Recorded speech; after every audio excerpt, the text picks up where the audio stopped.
O Livro dos Espíritos, Allan Kardec, editora Ide, página 237. Capítulo 10, Ocupações e Missões dos Espíritos. Questão 558. Os espíritos têm outra coisa a fazer que melhorar-se pessoalmente? Eles concorrem para a harmonia do universo, executando a vontade de Deus, do qual são os ministros. A vida espírita é uma ocupação contínua, mas que nada tem de penosa, como sobre a terra, porque não há fadiga corporal nem as angústias da necessidade. Questão 559. Os espíritos inferiores e imperfeitos cumprem também um papel útil no universo? Todos têm deveres a cumprir. O último dos pedreiros não concorre para construir o edifício, tão bem quanto o arquiteto? Questão 560. Os espíritos têm cada um atribuições especiais? Isso quer dizer que todos nós devemos habitar em toda a parte e adquirir o conhecimento de todas as coisas, presidindo sucessivamente a todos os componentes do universo, mas, como está dito no Eclesiastes, há um tempo para tudo. Assim, tal cumpre hoje seu destino neste mundo, tal cumprirá ou cumpriu em outra época sobre a terra, na água, no ar, etc. Questão 561. As funções que os espíritos cumprem na ordem das coisas são permanentes para cada um ou estão nas atribuições exclusivas de certas classes? Todos devem percorrer os diferentes graus de escala para se aperfeiçoar. Deus, que é justo, não poderia querer dar a uns a ciência sem trabalho, enquanto que outros não a adquirem senão com o sacrifício. Da mesma forma, entre os homens, ninguém alcança um supremo grau de habilidade em uma arte qualquer sem haver adquirido os conhecimentos necessários na prática das partes mais íntimas desta arte. Questão 562. Os espíritos de ordem mais elevada, não tendo nada mais a adquirir, estão no repouso absoluto ou têm também ocupações? Que querereis que eles fizessem durante a eternidade? A ociosidade eterna seria um suplício eterno. Qual a natureza de suas ocupações? Receber diretamente as ordens de Deus, transmiti-las em todo o universo e velar pela sua execução. Questão 563. As ocupações dos espíritos são incessantes? Incessantes, sim, se entende que seu pensamento está sempre ativo, porque eles vivem pelo pensamento, mas é preciso não comparar as ocupações dos espíritos às ocupações materiais dos homens. Essa atividade mesma é um prazer pela consciência que tem de serem úteis. Isso se concebe para os bons espíritos, mas ocorre o mesmo com os espíritos inferiores? Os espíritos inferiores têm ocupações apropriadas à sua natureza, confiais ao aprendiz e ao ignorante os trabalhos do homem de inteligência? Questão 564. Entre os espíritos há os que são ociosos ou que não se ocupem com alguma coisa útil? Sim, mas esse estado é temporário e subordinado ao desenvolvimento de sua inteligência. Certamente há, como entre os homens, os que não vivem senão para si mesmos, mas essa ociosidade lhes pesa e cedo ou tarde o desejo de avançar lhes faz experimentar a necessidade da atividade e eles são felizes em poder se tornar úteis. Falamos dos espíritos que alcançaram o ponto de ter consciência de si mesmos e seu livre-arbítrio, pois em sua origem são como crianças que acabam de nascer e que agem mais por instinto que por uma vontade determinada. Questão 565. Os espíritos examinam nossos trabalhos de arte e se interessam por eles? Eles examinam o que possa provar a elevação dos espíritos e seu progresso. Questão 566. Um espírito que teve uma especialidade sobre a terra, um pintor, um arquiteto, por exemplo, se interessa de preferência pelos trabalhos que foram objeto de sua predileção durante a vida? Tudo se confunde no fim geral. Se ele é bom, interessa-se tanto quanto lhe seja permitido se ocupar para ajudar as almas a se elevarem até Deus.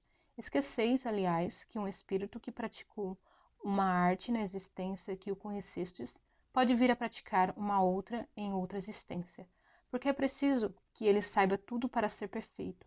Assim, segundo seu grau de evolução, pode não haver mais especialidade para ele. É o que entendo dizendo que tudo se confunde no fim geral. Notai ainda isso. O que é sublime para vós em vosso mundo atrasado não é senão criancice pelo dos mundos mais avançados. Como quereis vós que os espíritos que habitam esses mundos, onde existem artes desconhecidas para vós, admirem isso que, para eles, não é mais que uma obra de escolar?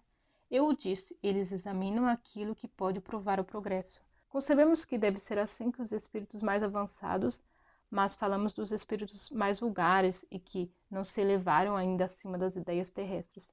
Para esses é diferente, seu ponto de vista é mais limitado e eles podem admirar aquilo que vós mesmos admirais.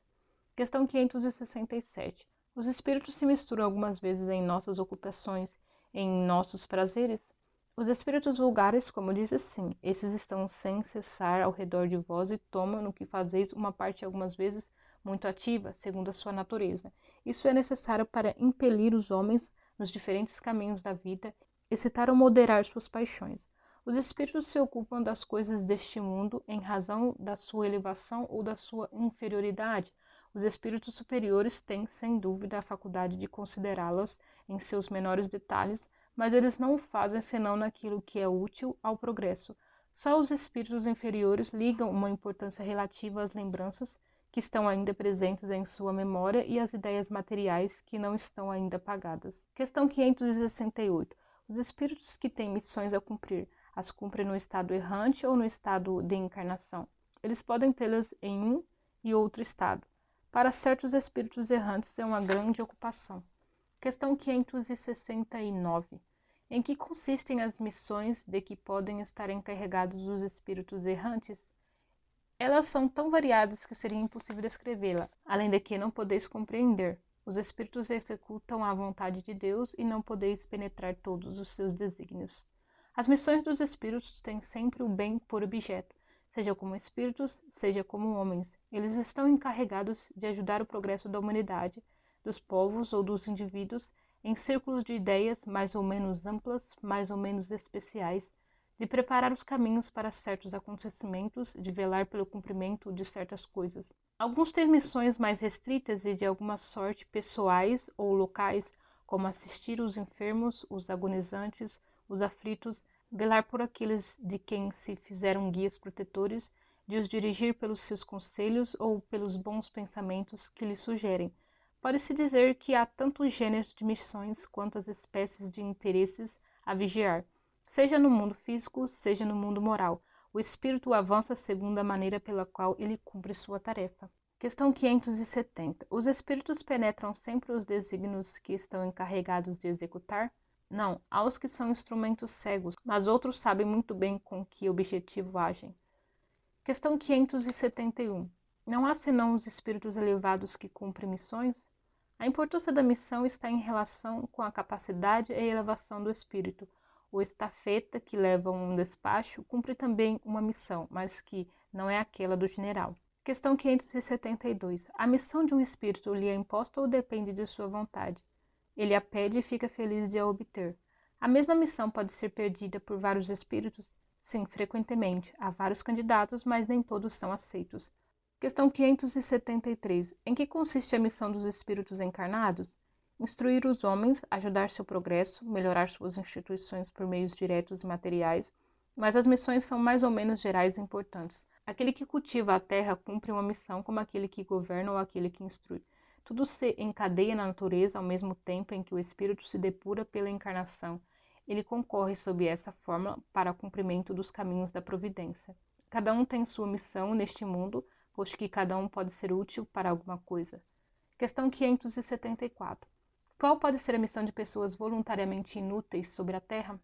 Há efetivamente pessoas que não vivem senão para si mesmas e não sabem se tornar úteis para nada. São pobres seres que é preciso lamentar porque expiarão cruelmente sua inutilidade voluntária, e seu castigo começa frequentemente desde este mundo pelo tédio e pelo desgosto da vida. Visto que tiveram escolha, por que preferiram uma vida que não poderia lhes aproveitar em nada? Entre os espíritos há também preguiçosos, que recuam diante de uma vida de trabalho. Deus o permite, pois compreenderão mais tarde e às suas custas os inconvenientes de sua inutilidade, e serão os primeiros a pedir para reparar o tempo perdido. Pode ser também que escolheram uma vida mais útil, mas uma vez na obra recuam e se deixam arrastar pelas sugestões dos espíritos que os encorajam à ociosidade. Questão 575. As ocupações vulgares nos parecem mais deveres que missões propriamente ditas. A missão, segundo a ideia ligada a essa palavra, tem um característico menos exclusivo e, sobretudo, menos pessoal. Deste ponto de vista, como se pode reconhecer que um homem tem uma missão real sobre a Terra? Pelas grandes coisas que ele realiza, pelo progresso a que conduz seus semelhantes. Questão 576. Os homens que têm uma missão importante, a ela estão predestinados antes de seu nascimento e dela têm conhecimento? Algumas vezes sim, mas frequentemente a ignoram. Vindo sobre a Terra tem um objetivo vago. Sua missão se desenha depois do nascimento e segundo as circunstâncias. Deus os impele no caminho onde devem cumprir seus desígnios. Questão 577. Quando um homem faz uma coisa útil, é sempre em virtude de uma missão anterior e predestinada ou pode receber uma missão não prevista?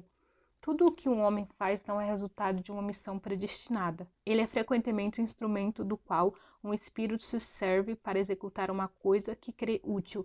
Por exemplo, um espírito julga que seria bom escrever um livro que ele mesmo faria se estivesse encarnado. Ele toma o escritor mais apto a compreender seu pensamento e executá-lo, e lhe dá a ideia e o dirige na execução. Assim, esse homem não veio sobre a terra com a missão de fazer essa obra. Ocorre o mesmo com certos trabalhos de arte ou descoberta. É necessário dizer ainda que durante o sono do corpo, o espírito encarnado se comunica diretamente com o espírito errante e que eles se entendem sobre a execução. Questão 578. O espírito pode falir em sua missão por sua falta? Sim, se não é um espírito superior. Quais são para eles as consequências? Será necessário recomeçar a tarefa e essa a sua punição. Aliás, sofrerá as consequências do mal que haja causado. Questão 579. Visto que o espírito recebe sua missão de Deus, como Deus pode confiar uma missão importante e de interesse geral a um espírito que poderá nela falir? Deus não sabe se seu general obterá a vitória ou será vencido? Ele o sabe, estais seguros, e seus planos, quando são importantes, não repousam sobre aqueles que devem abandonar a obra no meio do trabalho. Toda a questão está para vós no conhecimento do futuro, que Deus possui, mas que não vos é dado. Questão 580. O espírito que se encarna para cumprir uma missão tem a mesma apreensão que aquele que faz como prova? Não, ele tem a experiência. Questão 581. Os homens que são a luz do gênero humano, que clareiam pelo seu gênio, têm certamente uma missão.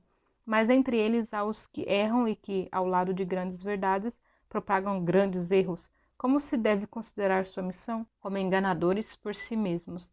Eles estão abaixo da tarefa que empreenderam. Entretanto, é preciso ter em conta as circunstâncias. Os homens de gênio devem falar segundo os tempos e tal ensinamento que parece errôneo ou pueril em uma época avançada podia ser suficiente para seu século. Questão 582. Pode-se considerar a paternidade como uma missão? É, sem contradita, uma missão. É, ao mesmo tempo, um dever muito grande e que obriga mais do que o homem pensa, sua responsabilidade pelo futuro. Deus colocou o filho sob a tutela dos pais para que estes o dirijam no caminho do bem e facilitou sua tarefa dando-lhe uma organização frágil e delicada que o torna acessível a todas as impressões. Mas há os que se ocupam mais em endireitar as árvores do que o seu jardim e as fazer produzir muitos e bons frutos que endireitar o caráter do seu filho. Se este sucumbe por sua falta, carregarão a pena e os sofrimentos do filho na vida futura recairão sobre eles, porque não fizeram o que dependia deles para seu adiantamento no caminho do bem. Questão 583. Se uma criança se torna má, malgrado os desvelos de seus pais, esses são responsáveis? Não, porém, quanto mais disposições da criança são más, mais é penosa a tarefa, e maior será o mérito se eles conseguirem desviá-la do mau caminho. Se uma criança resulta um bom sujeito, malgrado a negligência ou os maus exemplos dos pais, esses retiram algum fruto? Deus é justo. Questão 584.